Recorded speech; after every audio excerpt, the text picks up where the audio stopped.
Hello my dear students, welcome to Edufly with Nancy Gupta. और आज हम पढ़ेंगे चैप्टर नंबर 1 ऑफ हिस्ट्री का एक बहुत important topic, that is the women's revolution. कोई ना कोई क्वेश्चन इस टॉपिक से अक्सर रहता है एग्जाम में। Before we begin with the topic, आपसे कुछ क्वेश्चंस हैं। Did you find women participation in any of the event that happened that we have studied yet in the chapter? जैसे कि यहाँ पे लिखा भी हुआ है, आप स्क्रीन पर देख सकते हो। Did women participated actively in the French history? Yes, उन्होंने एक्टिव पार्टिसिपेशन लिया। लेकिन कब लिया? जब उनको अपने लिए रिवोल्ट करना था, जब उनको इक्वल राइट नहीं मिले ऑफ अ सिटीजन, जो उनको मिलने चाहिए थे, जो कि मैन को मिल रहे थे। अगर आप बहुत शुरू से ध्यान दें तो फ्रेंच में बात ये हुई है character of men's right, MEN men. तो जब मेन का इस्तेमाल हुआ है, जब वोटिंग राइट की बात हो रही थी, जब हमने ये पढ़ा कि भाई वोट देने का अधिकार किसको था फ्रेंच में, तो हमने ये पढ़ा सबसे पहले कि 25 ईयर्स की एज एंड अबव, और प्रॉपर्टीड मेन। अगेन वहाँ जो वर्ड यूज हुआ that was main, MEN।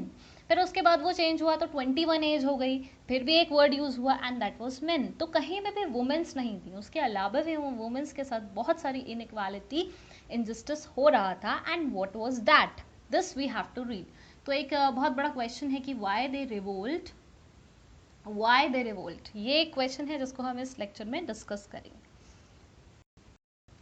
Screen मैंने थोड़ा सा नीचे स्क्रॉल कर दिया है ताकि आप नोट्स को बहुत अच्छे से देख सकें। So first point is answer of Y they revolt when women worked for their living. यानी कि जब कोई वुमेन मार्केट में जाती है, काम करने के लिए उतरती है, तो एक बहुत इंपॉर्टेंट बात कि उसको उतने पैसे, उतनी सैलरी नहीं दी जाती है जितनी कि एक मेन को उसी काम के लिए दी जा रही थी। गेटिंग? देखो क्लास 9, ये आप पहली बार वर्ल्ड हिस्ट्री पढ़ रहे हैं, मॉडर्न हिस्ट्री पढ़ रहे हैं, बहुत इंटरेस्टिंग है, बहुत ध्यान से पढ़िएगा। वहाँ पे एक ट्रेडिशन हुआ करता था भाई फ्रांस में कि अगर सपोज 5 ईंटें उठाने हैं, एग्जाम्पल समझ लेते हैं कि या किसी इंडस्ट्री में काम करना है, तो मान लीजिए एक सेम काम दिया गया है इंडस्ट्री में काम करने के लिए, एक वुमेन को दिया गया है और एक मेन को दिया गया है। ठीक है, ऐसा देख लेते हैं यहाँ पे कि एक जगह मेन है, ठीक है, और दूसरी जगह वुमेन है, और इन दोनों को सेम काम करना है, स्टूडेंट सेम। ठीक, तो अगर मैं वही काम करने के, अगर मैं यही काम करने के एक मेन को दे रही हूँ कितने रुपीस, भाई मेन ले रहा है मुझसे 100 रुपीज पर डे, तो वुमेन को मैं दे सकती हूँ, उस टाइम दिए जा रहे थे, विच वॉज फैक्ट, कि वुमेन को मैं दे रही थी या तो 20 रुपीज या फिर 30 rupees. So this was complete sense of partiality, biasness, gender insecurity. आज समझ रहे हैं कि यहाँ पे क्या हो रहा है। यहाँ पे वुमेन को इक्वल काम के लिए आधा से या कम या बहुत नेग्लिजिबल या इग्नोरेबल मनी दिया जाता था, and this was their concern. यही कुछ पॉइंट्स थे जो कि रिवोल्ट के लिए लेड करे। उसके बाद सेकेंड पॉइंट है आपके स्लाइड का, that is they had no access to education. Women were not allowed to educate at all. कौन सी वुमेन्स पढ़ती थी? जो आपकी थर्ड क्लास की वुमेन्स थी बच्चों, थर्ड एस्टेट की वुमेन्स थी, सॉरी क्लास नहीं, एस्टेट की जो वुमेन्स थी, वो वुमेन्स दूसरों के घर पे, दूसरे मतलब जो प्रॉस्परस पीपल थे, उनके घर पे डोमेस्टिक वर्क करती थी, खाना बनाना, या फिर अपने घर में टेक केयर करना बच्चों की, अपने बच्चों की, ठीक है, बाहर से सब्जी वब्जी सब लाना, खाना वाना बनाना, इस तरीके का काम करती थी। पढ़ाई से उनका कोई लेना देना नहीं था। पढ़ती केवल वही वुमेन्स थी, वो भी अपने घर में रह के जो प्रॉस्परस घर की थी, यानी कि फर्स्ट और सेकेंड स्टेट की थी। थर्ड स्टेट की women's was having no access to education, no access to education. Getting?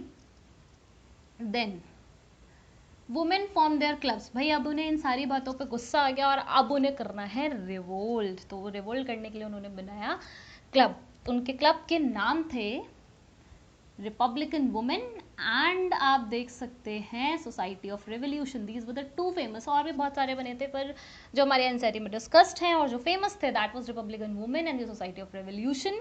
ये दो उन्होंने जैकोबिन क्लब की तरह अपने क्लब्स बनाए टू रिवोल्ट। आगे देखते हैं। तो उन्होंने क्लब्स बनाए, जैसे कि हमने अभी देखे पिछले स्लाइड में कि 2 क्लब्स उन्होंने बनाए थे। नाउ क्लब बनाने के बाद उन्होंने रिवोल्ट किया, अपनी बात को गवर्नमेंट के सामने रखा। तो गवर्नमेंट ने क्या किया, उनके रिवोल्ट का क्या असर हुआ, क्या इम्पैक्ट हुआ? गवर्नमेंट ने बहुत अच्छे सॉल्यूशंस दिए and they come up with they come up with very interesting one, force to form schools. भाई वुमेन पढ़ना चाहती है, वुमेन को पढ़ना है, इसके लिए उन्होंने जोर दिया और सरकार मजबूर हो गई, उसने स्कूल्स बनाए ताकि वुमेन्स क्या कर सके, वुमेन वहाँ पढ़ने जा सकें। साथ में आप नेक्स्ट दूसरा देख सकते हैं कंपलसरी एजुकेशन, जैसे कि अब हम यूज़ करते हैं compulsory education till class 5, 1 to 5 जो प्राइमरी बच्चे हैं, गवर्नमेंट उनको प्रीमियरली एजुकेशन दे रही है, इंपॉर्टेंटली एजुकेशन दे रही है।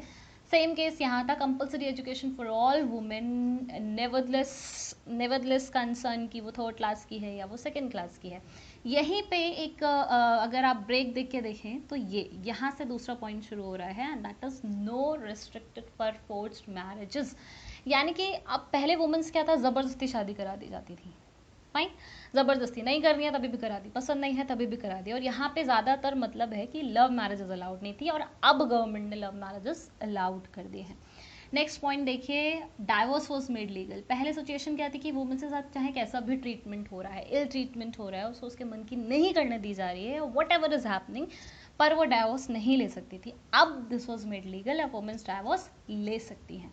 Women's were then allowed for jobs, running business, and then they had their trainings etcetera. पहले के टाइम में ना वो घर से बाहर जा रही थी कोई एजुकेटेड वाली जॉब करने, मजबूरी में अगर लिविंग अर्न करने जा रही है, मान लीजिए घर में पैसा नहीं है, प्रॉब्लम है, और तब बाहर जा रही हैं, इट वॉज ओके। लेकिन अगर अपने मन से उनको कुछ करना है, एजुकेशन तो थी ही नहीं, तो कैसे जॉब करेंगी। पर अब ये पॉसिबल था, अपना कोई बिजनेस चलाना था उनको, तो अब वो पॉसिबल था, या किसी तरीके की स्पेशल स्किल ट्रेनिंग अगर वुमेन्स लेना चाहती थी, तो now this was made possible. तो अब ये सब कुछ पॉसिबल था, अब वो कुछ भी कर सकती थी, और ये गवर्नमेंट को उनके रिवोल्ट से मजबूरी में उनको देना पड़ा। एक बहुत इंपॉर्टेंट चीज़ है जो हम नेक्स्ट स्लाइड में देखेंगे कि क्या उनको मिली, जो उनकी बहुत बेसिक नेसेसिटी थी, जो कहना चाहिए कि अगर हम किसी कंट्री के सिटीजन हैं तो हमें एक चीज़ तो मिलती ही मिलती है। पहले आप सोचिए कि क्या, मैं कहाँ इशारा कर रही हूँ, मैं किस चीज़ की बात कर रही हूँ।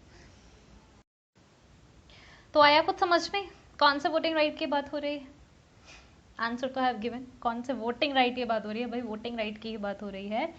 सिटीजन्स का सबसे जो बेसिक और फंडामेंटल राइट होता है, and that is the voting right, जिसके लिए फ्रांस में भी कई बार रिवोल्ट हुए हैं। फ्रांस में भी पहले 25 ईयर, फिर 21 ईयर, उसके बाद काफ़ी सारे रिवोल्ट चलते रहे। मैक्सिमम रोबोस्फियर के टाइम पे भी, उसके बाद जब वेल्दियर सेक्शन आया तो उसने बोला कि नहीं, नॉन प्रॉपर्टेड वालों को हम राइट टू वोट नहीं देंगे। तो एक के बाद वोटिंग राइट्स पर संघर्ष चलते रहे, but women's never gain their right to vote as a citizen in France. तो उनको फाइनली वुमेन्स को कब मिला बच्चों? वुमेन्स को वोटिंग राइट मिला है 1946 में। ज़रा देखो 1946, अगर सोचोगे तो ये इंडिया गॉट फ्रीडम इन 1947, तो ये जस्ट 1 ईयर पहले की बात है। That means thousands and hundreds of years लग गए उनको वोटिंग के लिए, राइट के लिए संघर्ष करते करते, और तब जाके उन्हें एक इक्वल स्टेटस मिला उनके कंट्री में, फ्रांस में, as equal as a citizen, as equal as a man. और साथ में क्या क्या उनको राइट मिले थे?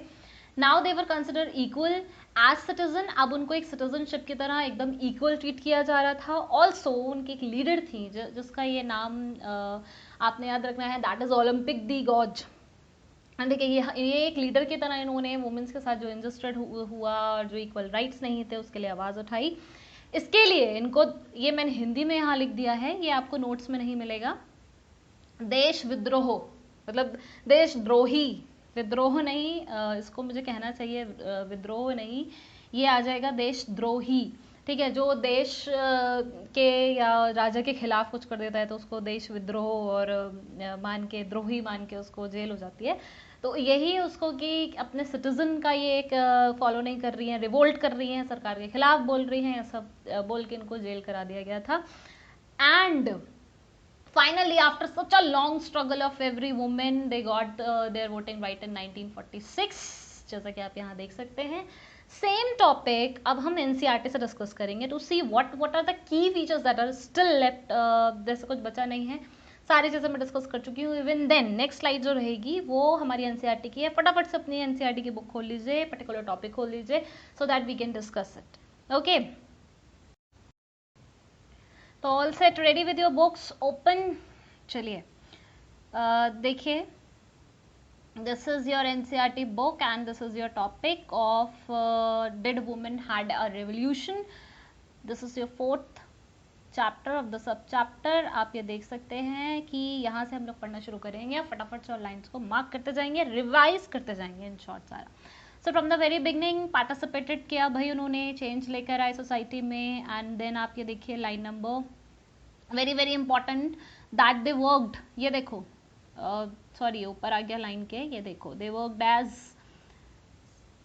स्ट्रीमनेस लॉन्डर्स, सोल्ड फ्लावर वेजिटेबल्स, दिख गया, at the marketplace or employed as a domestic servants in the houses of the prosperous people. I hope you people are able to see. ठीक है, ये देखो most women did not have access to education, job training. Only daughters of noble and wealthier persons या ऊपर के जो cast के people थे of their families, केवल उनको ही स्टडी कॉन्वेंट में पढ़ाया जाता था. उसके बाद आप ये देखिए of which their families were arranged, marriages में टाइज बन जाती थी, जैसे आपके लॉय 16 की मारिया एंटोनी से शादी हुई है. ठीक है, उसके अलावा ये देखो कि कौन सा काम करते थे, तो working as a women also care for their families, they cook. ठीक है, ये हमने डिस्कस किया था भाई क्या क्या काम करती थी, पानी लेकर आ रही हैं, ब्रेड बना रही हैं, looking after the children. Also very very important line, their wages were lower. ये देखिए their wages are very lower than those of the men. This is the most most most important line. भाई बहुत कम wages थे in order to discuss their voice, their interest of their own political club, newspapers बनाया इन्होंने. और ये आ गया आपका क्लब का नाम, the society of revolutionary and the Republican women were the most famous of them. यहाँ पर लाइन कर लीजिए, सब हम पढ़ चुके हैं. Okay, coming on to the next page now. Next page open करिए फटाफट. ओके, तो you people are I hope on the next page. तो नेक्स्ट पेज पे देखिए main demands that the women enjoy. सबसे पहले कॉन्स्टिट्यूशन ने 1791 में इनको मना किया था, इनको पैसिव सिटीजन का स्टेटस दे दिया था. And passive citizen you people know very well कि कौन थे, उनको वोटिंग राइट्स नहीं था. ठीक, फिर इन्होंने अपने वोटिंग राइट्स डिमांड किया. They demanded the right to vote to be elected in the assembly only then. ये लाइन्स में it is general in early time. फिर भी still if there is any line जो आपको प्रॉब्लम है तो आप लाइन नंबर मुझे कमेंट कर दीजिए, आई डेफिनेटली एक्सप्लेन इट. मैं लाइव आऊँगी to solve your problems, don't worry. तो आप अपनी प्रॉब्लम्स को लिस्ट कर लीजिएगा, जिस दिन हम लाइव आएंगे विल डिस्कस एवरीथिंग. तो ये देखिए, फिर भी आप मुझे लिख के भेजते रहिएगा, will definitely see to it. अब इधर फोकस करते हैं, just see here. Finally in early years the revolutionary government did introduce laws जिसने वुमेन्स की लाइफ को हेल्प किया इंप्रूव होने में, and that is the creation of school. ये देखो सेकंड लाइन नेक्स्ट पैराग्राफ की, schooling was made compulsory for the girls. फिर आ जाइए, fathers now no longer force नहीं कर सकते भाई अब उनको ये लोग कि मैरिज करें उनके fathers against their will. Divorce was made legal. ठीक है, ये देखिए divorce was made legal for both men and women, and now they could go out and they actually could do jobs for artisans, अपना छोटा सा business run कर सकते हैं एक्सेट्रा. मेरी लाइन थोड़ी सी ऊपर नीचे जा रही हैं, बहुत ज़्यादा लाइन खींचने की प्रैक्टिस नहीं है, पर आप कोशिश करिए समझने की. स्टिल धीरे धीरे I definitely work upon this, और ये लाइन खींचने का मेरा सीधा सीधा पैटर्न आ जाएगा. Women struggle for equal political right बहुत लंबा चला during the reign of terror. Also I told you ये ऐसा हुआ था पर हुआ नहीं. फाइनली जो उनके वोटिंग राइट्स थे और जो इक्वल वेज, सबसे इंपॉर्टेंट ये देखो last paragraph very first line, women movement for voting right and equal wage continue through next 200 of years. Just look, just imagine कि कितना लंबा इन्होंने रिवोल्ट किया of the word and they fight. And finally ये last line देखो, it was finally 1946 that the women got voting right. ये भाई ये ईयर बहुत इंपॉर्टेंट है, ये 1946. और इसको आप ऐसे याद कर लीजिए कि जब इंडिया फ्री हुआ उससे जस्ट एक साल पहले था, 1947 से एक साल पहले -1 1946. तो आप ऐसे याद कर सकते हैं इसको, इंडिया से याद कर लीजिए कि भाई इंडिया का जब फ्रीडम स्ट्रगल हुआ था तभी ये हुआ. ठीक है, so I hope the lecture is clear, the chapter is clear. In case if you have any problem comment section में लिखिए. जो मेरे स्टूडेंट्स हैं जो वो अपनी अटेंडेंस लगाएंगे, भाई बहुत इंपॉर्टेंट है, अपना नाम जोड़कर जाइए नीचे, तभी मुझे पता चलेगा आप में से कितने बच्चे लेक्चर अटेंड कर रहे हैं. एंड वेरी इंपॉर्टेंट, अब आप ये नोट्स ज़रूरी नहीं है लेक्चर के साथ लिखें, पीडीएफ का लिंक डिस्क्रिप्शन बॉक्स में है, क्लिक करिए, आपको पूरा पीडीएफ नोट्स का मिल जाएगा. बैठ के उसको अपने फेयर नोटबुक पर लिख लीजिए. And this was all in the lecture.